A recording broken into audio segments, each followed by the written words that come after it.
హే అమ్మ ఎవరి కింద పని చేయలేకపోతున్నామే. ఎంత చదువుకున్నా సరే ఒకరి కింద పని చేయడమేనా ఎప్పుడూనే. మనకి మనం సొంతంగా ఎదగలేమా? ఈ పాయింట్ ప్రతి ఒక్కరి దగ్గర ఉంటుంది కదా. మరి అలా ఉన్నప్పుడు మన కాళ్ళ మీద మనం ఎలా నిలబడాలి అనే దాని గురించి నిక్కచ్చిగా మాట్లాడితే మాత్రం, ఫేస్ టు ఫేస్ మాట్లాడితే మాత్రం ఎవరికీ నచ్చదు.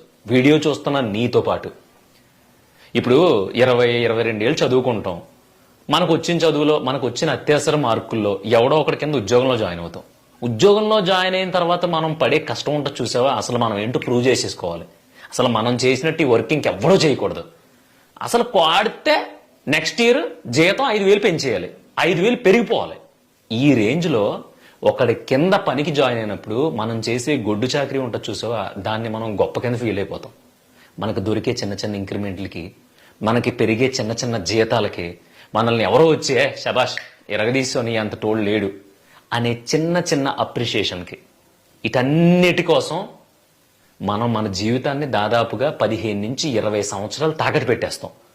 అంటే ఫర్ ఎగ్జాంపుల్ 25వ సంవత్సరానికి మనం ఉద్యోగానికి వెళితే 40-45 సంవత్సరాల వరకు మన మైండ్లో, మన బుర్రలో, మన శరీరంలో ఉన్న ఓపికని, మన క్రియేటివిటీని, మన కష్టాన్ని మొత్తాన్ని కూడా సంవత్సరానికి పెరిగే 5-10 వేల జీతానికి తాకట్టు పెట్టేసుకుంటాం. పైగా మన ఏడుపేంటో తెలుసా, అయ్యో ఈ అమ్మాయి ఎవరి కింద పని చేయడం తప్ప అసలు మనం ఏం చేయలేకపోతున్నాం, ఆడి కింద ఈడి కింద నేను పని చేయడం ఏంటి, నేను శుభ్రంగా వ్యవసాయం చేసుకుంటాను, లేదంటే నేను చిన్న బిజినెస్ చేస్తాను, ఎప్పటికైనా సరే సొంత కాళ్ళ మీద నిలబడాలి, ఎంత వర్క్ చేసినా సరే నా కష్టానికి తగ్గ ప్రతిఫలం రావట్లేదు, నా కష్టాన్ని మొత్తం నా పైన ఉన్నోడు దోచేసుకుంటున్నాడు, ఎంత పని చేసినా సరే పిలిచి నువ్వేం చేస్తున్నావు, నువ్వు చేసిన వర్క్ ఎవడో చూడలేదు తెలుసా, ఇలాంటి దరిద్రాలన్నీ ఫేస్ చేయాల్సి వస్తుంది. ఇంకా నా బతికి ఇంతేనా, ఒకటి కింద పని చేయడమేనా, ఇలాంటి సెంటిమెంట్ కొటేషన్లు వాట్సాప్ స్టేటస్లో పెట్టుకోవడం తప్ప అసలు నువ్వు చేసింది ఏంటి? సరే ఉద్యోగంలో జాయిన్ అయ్యావు, జాయిన్ అయిన తర్వాత పొద్దున్న ఆఫీస్కి వెళ్తున్నావు, ఓ గింజేసుకుని గుడ్డలు చింపేసుకుంటున్నావు ఆఫీస్లో. ఎవరి గురించి? ఆ కంపెనీలో నువ్వు చేసే పని బాగుండాలి, నువ్వు చేసే పని వల్ల కంపెనీకి ఎంతో కొంత ప్లస్ అవ్వాలని చెప్పేసి నువ్వు బట్టలు చింపేసుకుంటున్నావు కదా. ఆ కంపెనీకి ప్లస్ అవుతుంది కరెక్టే, నీకేదో 5,000-6,000 జీతం పెంచుతున్నారు కరెక్టే. రేపొద్దున్న ఒక 40-45 సంవత్సరాలు వచ్చిన తర్వాత టక్కమని నీ చిప్పు దొబ్బింది, ఇంకా నీ క్రియేటివిటీ లేదు అనుకున్న తర్వాత నిన్ను ఇలా తీసి అలా పక్కన పెట్టేస్తారు. అప్పుడు నీ పరిస్థితి ఏంటి? నువ్వే ఆలోచించుకో. ఏముండదు, మన చేతిలో స్కిల్ ఉండదు. ఇప్పుడు దాకా ఏం చేశారు అంటే పలానా XXXXYY జడ్ కంపెనీల్లో పనిచేసుకుంటూ వచ్చాను, జీవితం అయిపోయింది. ఇప్పుడు ఏం చేస్తున్నారా అంటే ఏముంది, ఇన్ని రోజులు కష్టపడ్డాం, ఇంకా పిల్లలు చూస్తే బతకడం, లేదంటే ఇంకా కృష్ణారామ అనుకుంటా ఎవడో ఒకటి దగ్గర ఏదో చిన్న మళ్ళీ పని చేసుకుంటా బతకడమే. అంటే సచ్చిదాకా పని చేయడమేనా? నీది తప్పు.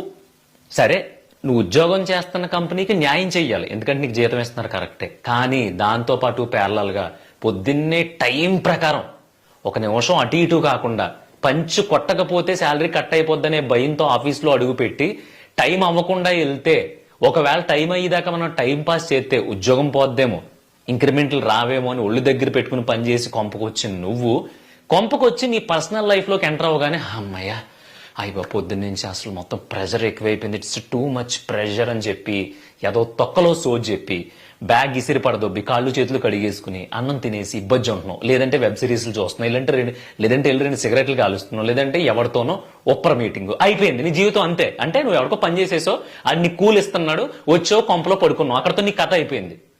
అందుకే నువ్వు అక్కడే ఉన్నావు, అందుకే ఇప్పటికీ నువ్వు ఒకటి కింద పని చేస్తున్నావు. ఇది కాకుండా 6:30 తర్వాత ఆఫీస్లోంచి నువ్వు బయటకు అడుగు పెట్టిన తర్వాత నీకంటూ ఒక స్కిల్ క్రియేట్ చేసుకోగలిగితే, నీకంటూ ఒకటి నేర్చుకోగలిగితే, నీకు ఏదైతే ఇష్టమో దానికోసం కష్టపడగలిగితే, నువ్వు ఉద్యోగం మొదలు పెట్టిన తర్వాత ఒక 6-7 సంవత్సరాల తర్వాత హ్యాపీగా బయటకు వచ్చేసి నీ పని నువ్వు చేసుకోవచ్చు నీ కొంపలో కూర్చుని.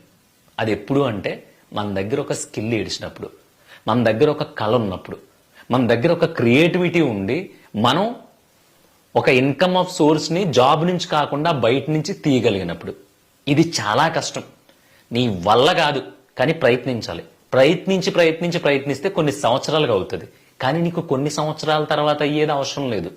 ఇప్పుడు మన జీతం వచ్చేస్తుంది, మనం వాడి కింద పని చేస్తున్నాం, అమ్మయ్య ఈరోజు పొద్దు నుంచి కష్టపడిపోయాను, ఇంక మనం వల్ల అవ్వదు, అంత వర్క్ ప్రెషర్ తర్వాత మనం ఇంటికాడ ఏం చేయగలం చెప్పు అనుకునే మెంటాలిటీ నీదైతే గనక ఇంకెప్పుడు కూడా బయట ఏదో ముసల్దాని ఏడుపులు ఏడవు. అంటే నేను ఎవరి కిందో పని చేయాల్సి వస్తుంది, నేను బాగా కష్టపడుతున్నాను కానీ నా క్రియేటివిటీకి తగ్గ డబ్బులు నాకు రావట్లేదు, ఇలాంటి సోది చెప్పుకో. మూసుకుని ఉద్యోగం చేసుకుని జీవితం గడిపేసి చచ్చిపో.